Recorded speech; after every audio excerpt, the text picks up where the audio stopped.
Hey, welcome to MAddOG'S After Show. With Mad Dog and Cole, I'm your Huckleberry Pharaoh. Evel Knievel landed his jumps some of the time. Truth. I decided to fly through the air and live in the sunlight and enjoy life as much as I could, and that's just what I'm doing.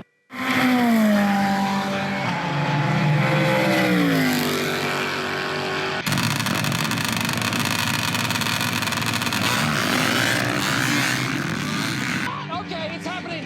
Everybody stay calm. What's the procedure, everyone? What's the procedure? Stay calm. Wait. All right, man. Shout out to our boy Evel Knievel, living in the sunlight, flying through the air, man, living his life. And more of us should just take a listen to that and live in the sunlight, have your moment.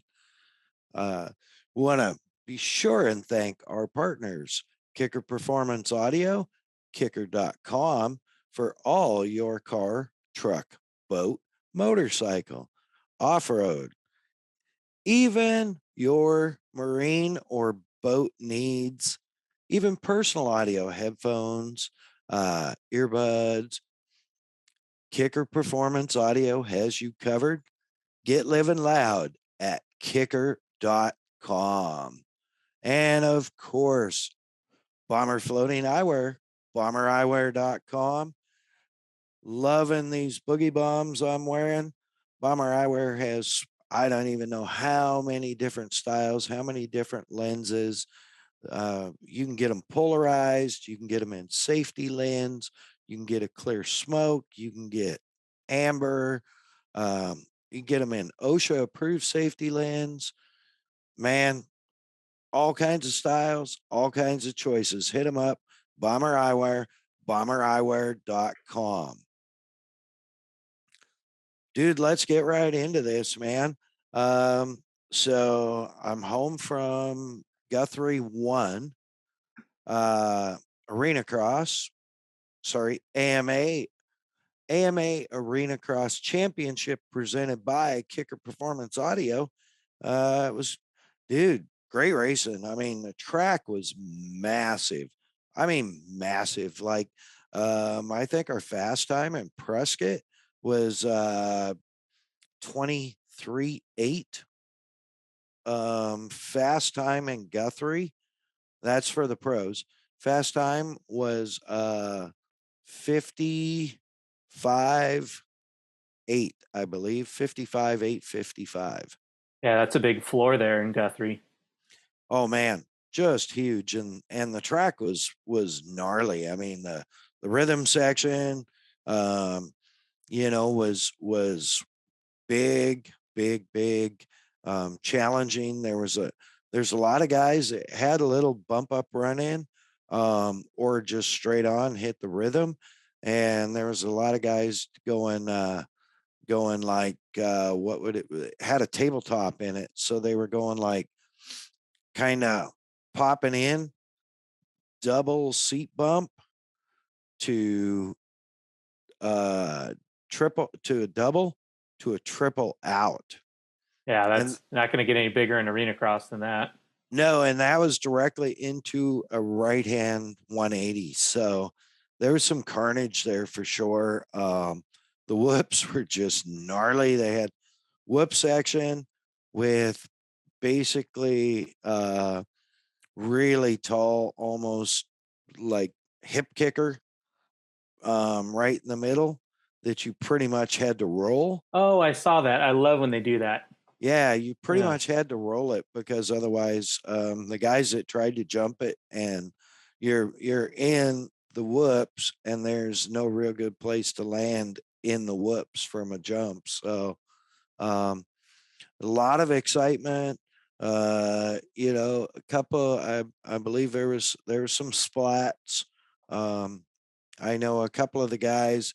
I think Kyle Bennerman went down. I missed a lot of the racing because, I was working the kicker booth. And thank you so much for Kicker Performance Audio for once again bringing me on to run their activation.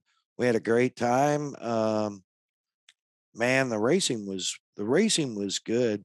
Michael Hicks, supercross rider, I think a supercross privateer, and he's also been racing, I think, the other imitation arena cross series this year. Came over, and actually he's fast. I will not take anything away from him. He is a fast guy. And he's good. And he gave Kyle Peters a run for his money. And I think KP had I know he's got the big picture in his mind, and I know he knows how to race for the big picture. So I kind of feel like maybe he was playing a little Dale Earnhardt reminiscence in this race, where it was like, to have the highest reward, you had to take the most risk. I think going in, he had a 30-point lead on second, and Hicks was willing to risk it all for the biscuit. And I think Peters was like, you know what? If I run second, if Kyle Bitterman, doesn't have a great race, I'm still going to make points on him. So, let's just run a smart race. And he did run a smart race. He finished second in both mains. But like I said, I think it's because primarily he was pacing himself, right? Playing the long game. Yeah, Sure.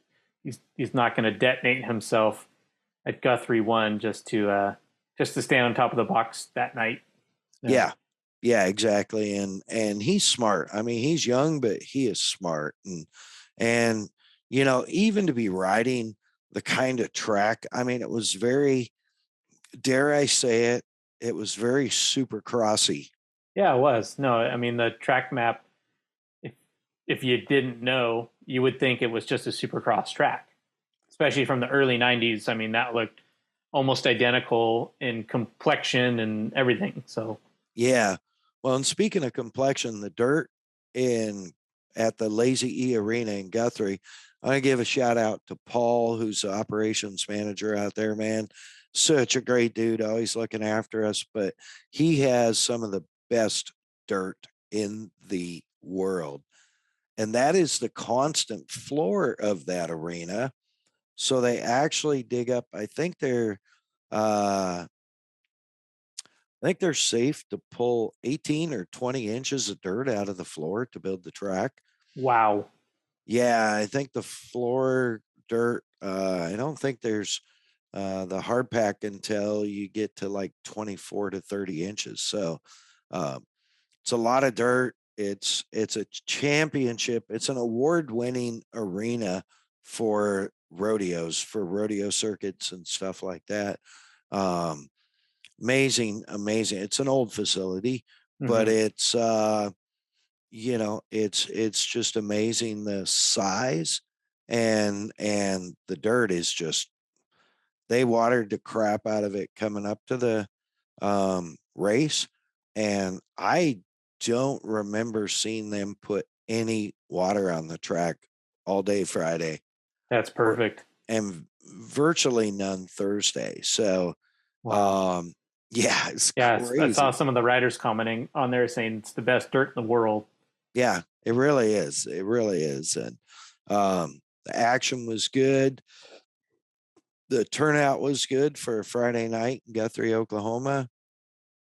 The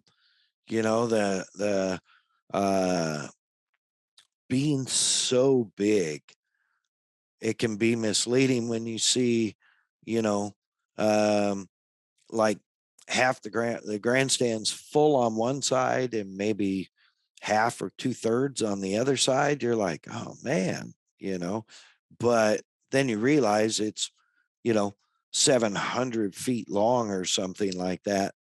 That's a lot of bleachers. And so, the crowd was good. Our boy Wes Kane was once again on the mic, was slaying it, had the crowd wound up. Yeah, man. And it's super cool because it's Guthrie is the basically home turf for kicker.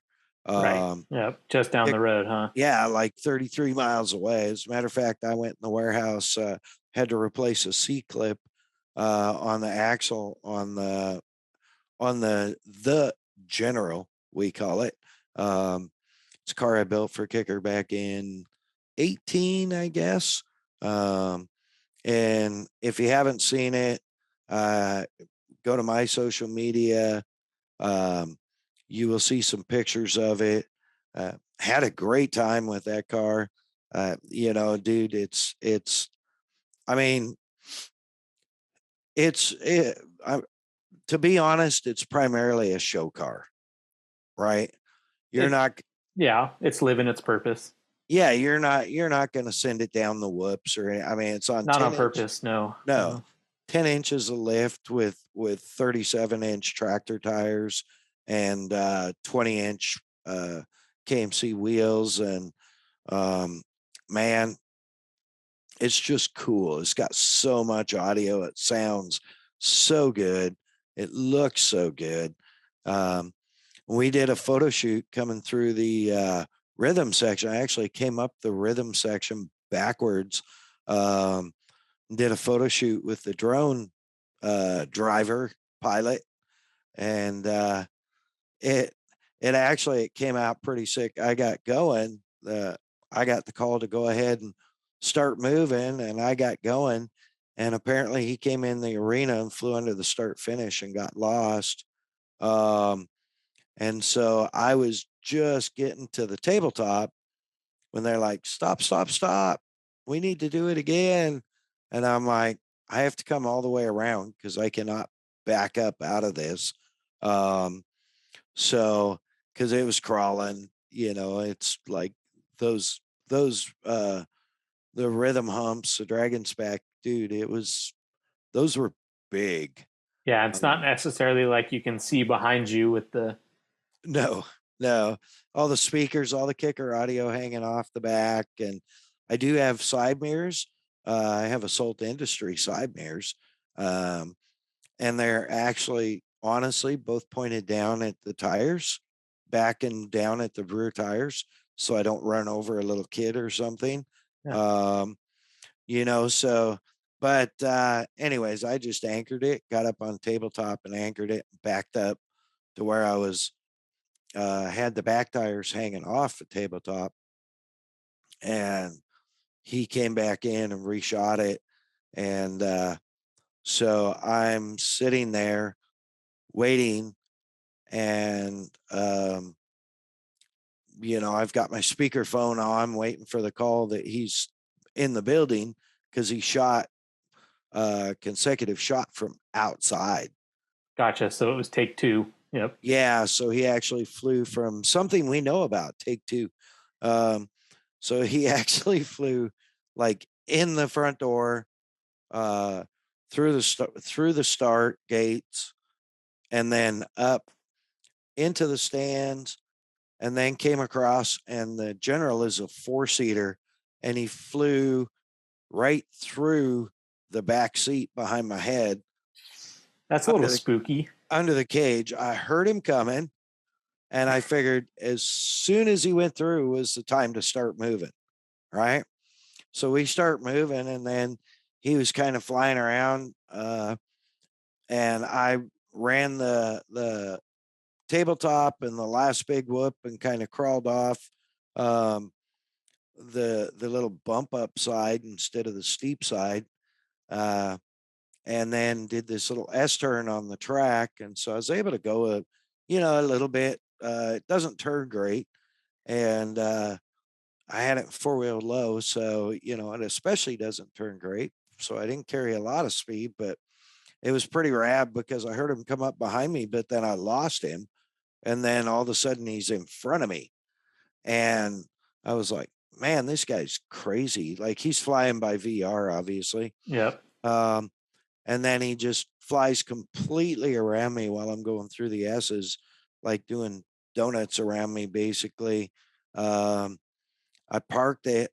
And then when I saw the video later, The reason I lost him is because while I was driving, he went under me.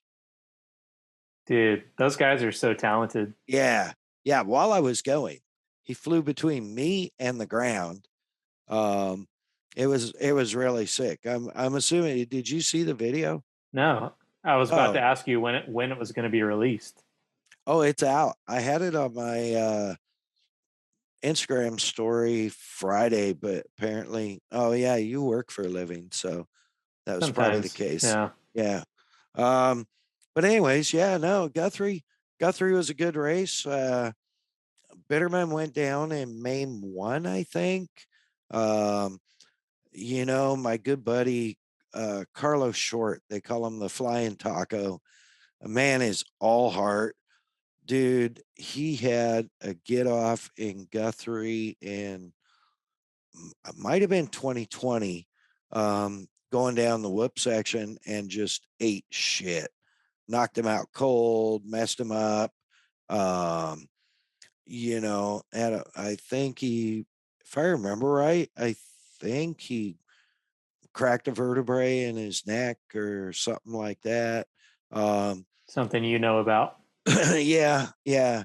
He's back riding this year, and it was great to see him ride um, on the Guthrie track and kind of, slay that monster, like get back at it. He was riding real tight in the heat race and went down and had to come through the LCQ. And so I was literally during the night show. I I had a local dealer there, Rob and Brandon from Audio Midwest were there, and I was like, "Hey, I got to watch the end of this." So you guys have a booth for a minute, and I walked out there, and I was back in crew chief mode in no time, dude. I was like, "All right, stay loose, stay loose. You got 3 laps left." He got out in the lead. I'm like, "All right, take him down, take him down. You got it, you got it. All right, stay clean, relax, breathe, hit your marks, and so he won the LCQ and made it to the main, and Nice. and I think he got tangled and and went down in the main, and he got back up and just basically played to the crowd the whole main, throwing monster whips over the doubles and just sending it and just having fun, But it was great to see him back, and I don't know if he listens to this or not, but if he does, man, it was really cool to see you come back and punch that monster right in the face. So kudos for that. Um, Other than that, man, we just had great night, great crowd. Um, my flight out was relatively uneventful. My flight home was really uneventful. I showed up at the Tulsa airport, and you know, um, it was really weird out in the gates. There was like virtually nobody in the gates. Hmm. It was very very surreal. Last time I've been in an airport when there's been gates that were nobody was sitting in any of the chairs. So that was kind of, but I guess Saturdays are that way from what I understand. So Interesting. Okay. yeah.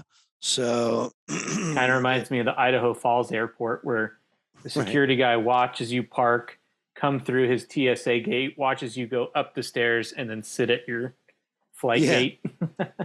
That's what the airport in Stillwater's like. It's real tiny, but Really? Yep.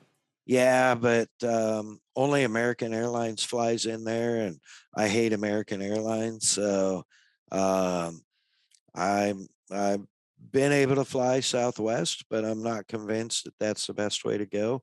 Um, I have my flight booked for Guthrie 2, leaving tomorrow morning, direct flight from Vegas to Tulsa, and got a notice this afternoon that flight was canceled. So they're kind enough to reschedule me. An hour earlier departure, which sucks because I have a 2.5 hour drive to the airport. Um, and we'll see if they, unfortunately, I have to go through Denver. I do have Now you change. have a layover. Yep. Yeah, now I have a layover. I have changed planes. So, you know, anything can happen in today's age of flying commercially, so uh is what it is. We'll get a report in. Man, I know you are aren't you getting ready to go racing So this weekend? excited. This weekend is the first round of AMA District 38 desert racing. And once again, I'm going to say this every time. I was lucky enough to have Jake bring me along. So yeah, we're going racing this weekend. And what's really cool is it's what's called a hare and hound format, which is kind of the most actually popular style of motorcycle desert racing. But for those who don't know, you do anywhere from 1 to 3 loops. Each loop is different, and I think the AMA rule is that it has to be between 35 and 55 miles per loop. So it has to have a minimum of 35. So it's serious desert racing. So Yeah. this is going to be Jake's first hare and hound style race. And originally we only had to do 1 loop, but right at the last minute they gave us a good incentive to do 2 loops. So that's cool for me because I get to pit, more racing overall, and then his buddy Tanner's coming out once again. So more the merrier. See, it's this little, you bring a buddy who brings a buddy who brings a buddy, and racing will live on forever. Absolutely. But yeah, so we have Supercross that we're going to on Saturday in Anaheim. And it's Nice. like, I kind of keep forgetting about it just because I'm already in crew chief mode for Sunday, Right. So You're gonna go to you're gonna watch arenacross live on MAV TV on Friday Friday. night, Yep. and then I'll wave, and then you're gonna go to Supercross at Anaheim live Saturday, Yep. and then you're going racing Sunday. Yep. And That's sick. Jake will be at Supercross as well. And Nice. I'm not gonna put negative thoughts in a young man's head, but I just hope that between when he gets home at 11 o'clock at night and when we have to leave at 3 a.m. on Sunday, I hope he snoozes that whole time. And yeah, so it'll be exciting. Yeah, it's about a 3 a.m. departure. We got to get out of here. So Yeah, where is the race? so it is in Superstition, which is the Glamis, Salton Sea, Plaster City area off the 8. Yep. Okay, cool. Yeah. So and he'll have a little time to snooze in the rig also, I'm assuming. I hope so. Yeah. It's kind of hard to shut your brain down, especially pre-race, but he's so calm on the line anyway. Maybe he'll just be pure vita and clear of mind, and yeah.